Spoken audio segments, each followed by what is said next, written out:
Davie Cooper is a Scottish football legend, fondly remembered as a truly gifted footballer for club and country. Coop, as he was affectionately known, died of a brain hemorrhage at just 39 years of age, while filming a television programme coaching kids on how to play the game he loved. Football fans remember his wand of a left foot creating and scoring goals for Clydebank, Rangers, Motherwell and Scotland. Davie was a Rangers fan and eventually played for his boyhood heroes for well over a decade, winning every domestic honour. It's fair to say Coop's contribution to our beautiful game will never be forgotten, especially with his teammates who regularly come here to the Hamilton Palace Sports Grounds to reminisce in front of a bronze statue erected in his memory in 1999. Sadly, the ravages of time and weather have taken their toll on his plaque and to a lesser degree the statue itself. One former teammate of Coop, Davie MacKinnon, rallied to the cause to mobilise the council into initiating the repairs to help restore the plaque and statue to its former glory. Over a month ago, I was going to a charity dinner and decided to come and see Coop, as I do probably 3 or 4 times a year. And it was a bit of disrepair, particularly the plaque and things like that. So I don't normally realise the power of social media, but I put a video on and there was 190,000 people viewed it and made comment, Rangers supporters, Celtic supporters, Motherwell supporters, people from all around the football spectrum saying that something had to be done about it, and all credit to South Lanarkshire Council. Joe Fagan, the leader, decided that they would do something to it, and it's been a great refurbishment. It's back to its best. They've taken away a grass area, so it's a great place to come. And like myself, Derek and a lot of the players that played with Coop come here several times a year quietly just to talk to him and remember the good times and what a wonderful man he was. So it's a great tribute to him and to South Lanarkshire that's back to normal.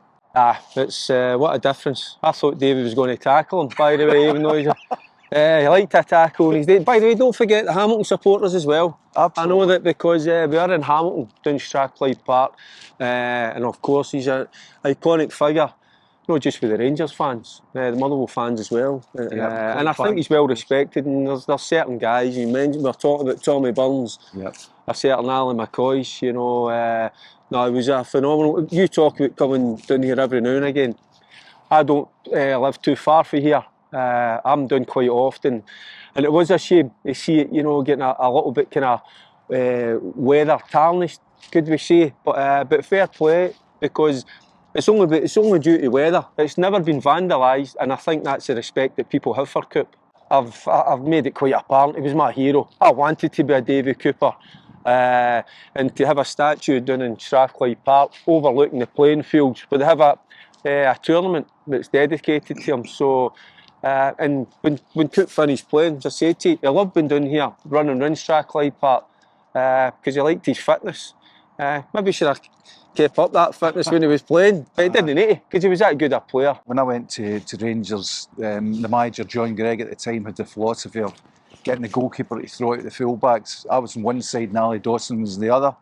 And they'd roll the ball out at me and I'd look up and a Davie Cooper wide in the left, wanting the ball, Bobby Russell inside, Robert Pritz, Jim Bett. I'd look to my left and John McClelland and Craig Patterson, and up front I could knock up to Big DJ with John McDonald supporting. So it was the easiest thing in the world for me, because all I did was I got the ball, I rolled it into Coop, he did his magic, I went up the park, made a couple of tackles, crossed the ball in and Derek scored. So it was a simple game then. They always had time for us, and I'm talking about the young ones at that time. There was the Shuggy Burns, Dave McFarlane's, Durante, and we probably weren't the best behaved at that time, as you know. Just a wee bit. But I tell you what, he liked to laugh and a joke, and that time that he had for us, it wasn't just out in the training park. It was away for that, because he liked to laugh and a joke himself, and he was portrayed as a moody blue. That was with the media. He maybe didn't give a lot away, but see behind the scenes with us, and he was brilliant, class acting. Just what you're talking about on the park. When I was knackered, I felt tired. just give the ball to Coop, you know, and he could keep it for 30, 40 seconds. That doesn't sound a lot to people, but in football terms, unbelievable. So I can't believe as a supporter, you just named the guys you see were rhyming off, and I loved him and Bobby Russell together. Aye, absolutely. They were the guys that I loved. I wanted to be them, like them, and then to get that opportunity, just to train with them, to play with them. Well, it's sad, you know, because 29 years ago, so a couple of weekends ago, that's when he sadly died. But he'll always be in everyone's memory. And as I say, this is a great, epitaph to him. Fans young and old can still look across social media today to see wonderful footage of Davy weaving his magic across many football grounds at home and abroad.